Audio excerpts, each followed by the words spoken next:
Sa number 5, 7 ka mga pamatanon ang nasamaran matapos ginalagar, nag-awas sa riles ang isa ka horror train ride kagabi sa likod sa Bacolod City Government Center.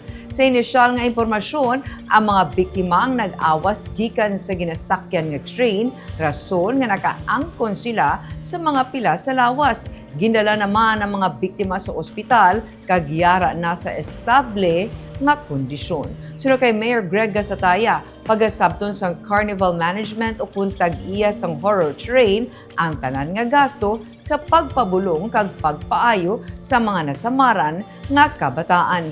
Nagpadulong man sa lugar ang tiglawas ng City Engineer's Office agud magpatigayon sa inspection kag assessment sa mga rides.